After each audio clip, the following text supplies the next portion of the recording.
I'm Aaron from PhoneDog.com, and if Mobile World Congress 2012 was any indicator, LG's trying to get into that phablet, kind of high-end, big smartphone field, and they're doing so with the LG Intuition on Verizon Wireless. Is it too late, though, with the Galaxy Note 2 coming out later in the year on 5 carriers in the US? We'll find out in the full review, which starts right now.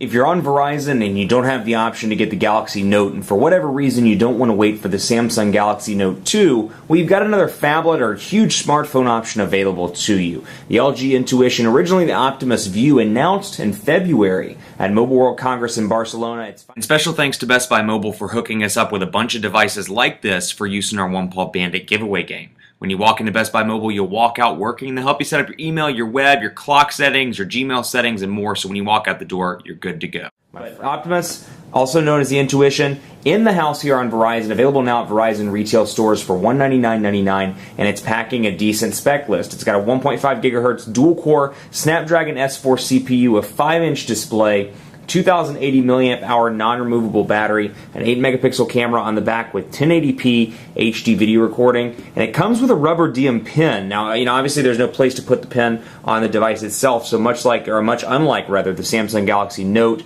and Note 2, there's no pin holder or anything like that. You have to carry it around as an added accessory, but it does come in the box, and it's called rubber diem, or as I call it, rubber diem, depending on your individual pronunciation of it. 5-inch display, Android 4.0 with LG's custom user interface running atop of it. So different from the Optimus 4X HD.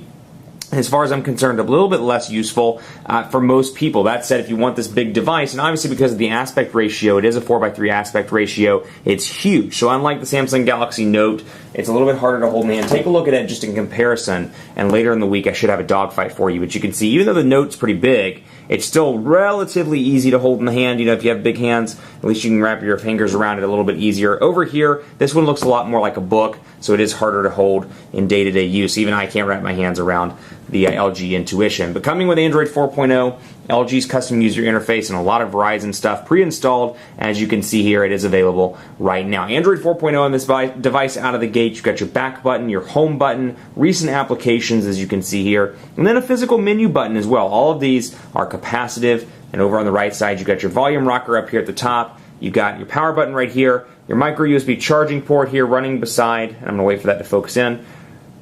Micro USB charging port running with a door here, so you can slide the door back and forth to access the micro USB charging port. A button here, which you can press to access the quick memo functionality on this device and use that rubber diem pin to take notes and do things like that. 3.5 millimeter headphone jack up top. Then you've got your micro SIM card slot right here, which I can pull it out and show you. Let's see what we've got here. So it actually is a removable tray. No, just kidding, it's not a removable tray. You can see right there, there is the micro SIM card slot. And that is it. You get your buttons on the front. So 5-inch display, 4:3 aspect ratio. Out of the gate, you get some Verizon pre-installed applications. Amazon Kindle, Vcast apps, Audible, quite a bit out of the box. And you get LG's custom icons, as you can see here. File Manager, File Share, Finance, all of these LG things out of the box. And then you get some Verizon stuff, as well as the NFC tag, which is nice. So if you watched me with Tech Tiles on any of the Samsung devices, the Galaxy S3, the Note 2, NFC's, or LG's Tag Plus is very similar to that on the LG side, at least. Mobile hotspot, My Verizon Mobile, Google integration here, obviously with Google Play Movies and Music, Vcast Tones, Visual Voicemail, VZ Navigator, and then of course Viewdini, Video Wiz. And then you get a little game here, Shark Dash and Real Racing 2. I don't think you can uninstall these, but I didn't do it the proper way. So we'll go back in and check and see if you can get rid of those. I don't believe you can. Nope, looks like you can't get rid of any of the Verizon pre-installed applications there. Also, you have folders up here in the menu structure for downloads and for widgets, so you can easily access your widgets and scroll through those like this. And much like TouchWiz on the later Samsung devices, I love how they keep apps and widgets separate. An Ice Cream Sandwich and Jelly Bean, I think it's much easier than stock Android, where it scrolls between apps and widgets, or in this case, apps, downloads, and widgets. Makes it a little bit cleaner and easier to operate, so that's something I like a whole lot. So obviously your sound button there.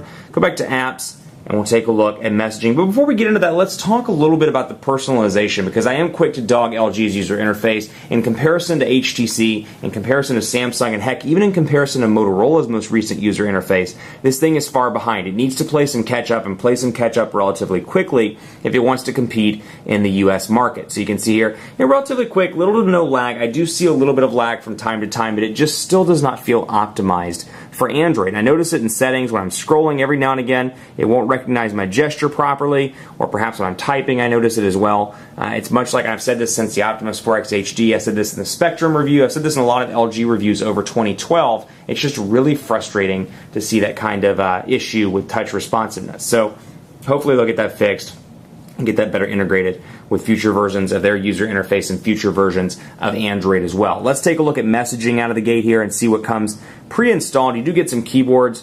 I'll show you right here, LG's keyboard, and actually it's made some improvements over previous versions. So if you're used to the Spectrum on Verizon, and you're like, hey, forget about this, I hate the keyboard, I'll download something from the Google Play Store, well, feel free to. You can obviously do that. But this one is a little bit better than what we remember from previous builds. So I'll just say Quick Brown Fox is ready for the weekend. Portrait to landscape transitions nice and fast. Quick Brown Fox is always ready for the weekend. He must like to party. And then over here, LG keyboard, Google voice typing, that's all you get out of the gate. Of course, there are third-party alternatives in the Google Play Store. SwiftKey, there's a Jelly Bean keyboard and Ice Cream Sandwich keyboard that I really like as well. Your ability to attach stuff over here. Then you got your menu button down here where you can add subject, insert smileys, and more. So you've got the capability to do that. I like the features here. Very quick, very easy to use, and again, not the best keyboard in the world by any means. It pales in comparison to HTC's keyboard, Samsung's Android 4.0 and up keyboard, and Motorola's keyboard as well, but still a solid improvement across the board for LG. Let's also look at 4G LTE capabilities by loading up the browser and bringing up PhoneDog.com, not FoamDog.com. Let's load up PhoneDog.com. There we go. We'll load up PhoneDog.com. 4G LTE capabilities on the LG Intuition on Verizon, and obviously this is one area where this giant 5-inch display is going to come in handy, and it's where it's going to come in handy because of the odd aspect ratio web browsing. When it comes to music, watching videos, and web browsing, this should be a great device for you. If you're really looking for a device to consume media on, I would highly recommend this, or maybe the Galaxy Note or the Galaxy Note 2, just because of the raw size of the device, where it's still kind of pocketable, although the aspect ratio of this device makes it pushing it when it comes to pocketability. But portrait to landscape transitions nice and fast, pinch to zoom relatively responsive here. Here's the PhoneDog page, and you have your individual pages here where I can add a new one, and it brings up thumbnail images where I can scroll back and forth, and of course my settings down here, typical Android 4.0 settings over here, request desktop site, save for offline reading, go to home page, and more. So PhoneDog loads up relatively quickly, and I've been overall pretty impressed with Verizon's 4G LTE speeds, even in a saturated market like Charlotte. 5 to 12 megabits per second is what they guarantee on the download. 2 to 5 megabits per second is what they guarantee on the upload, and they've delivered it as well. So that's good on them, and especially good for LG Intuition first-time buyers. So you got that. You got your context. Well, I want to show you some of the customization choices. Obviously, like any Android device, you can move stuff in and out of this area that you see fit. You can download or put Play Store in there. You can move messaging in and out. You can kind of customize and make it your own. And you have 7 home screens here as well, where you can set a default home screen. The center one is my default home screen, but there are some customization choices I really like in LG's latest user interface. One of those is up here. So much like Samsung with TouchWiz, you got your shortcuts up at the top where you can access NFC, Bluetooth, quick memo, sound, GPS, airplane, etc. pretty easily. Well, not only can you access those, but you can edit those as well. And this is something I really like. So let's say, I don't use NFC that often. I like to use my wallet and have physical credit cards. Well, let's say I use GPS all the time. I can scroll up and put GPS up at the top. I can put airplane mode up there, because let's be honest, I'm on a plane like every week. So airplane mode's important. And then I can go back out and go back and take a look at this, and you can see it customizes it to the ones that I use the most. You can get rid of some if you want to. Go over here to edit. Actually, I don't think you can get rid of them. I take that back. But you can go to more if you want to, and you should be able to, take it back. There you go. So we can get rid of GPS, NFC, Bluetooth, quick memo, sound profile. Let's just get rid of some of these and see what happens. If it's just airplane mode, I'm curious what it'll look like, because I haven't actually, there you go.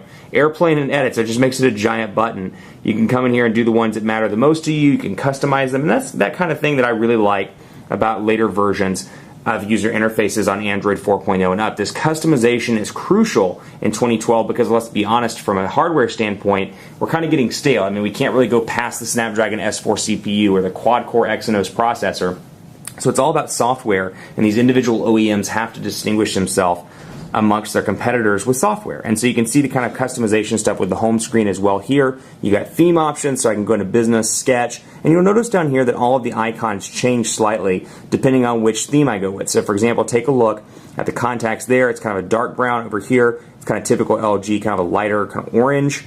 And then you've got, and let's cancel out of that, light. You've got an orange one there, and then sketch is slightly different as well. So obviously, depending on which one you choose, it's going to change the icons. And that's a pretty cool little feature there. Change the icons. You can change the font size, obviously, and it's loading up a new theme. But I want to show you one other cool thing that I thought was particularly neat as well. And I did just say neat, so don't judge me.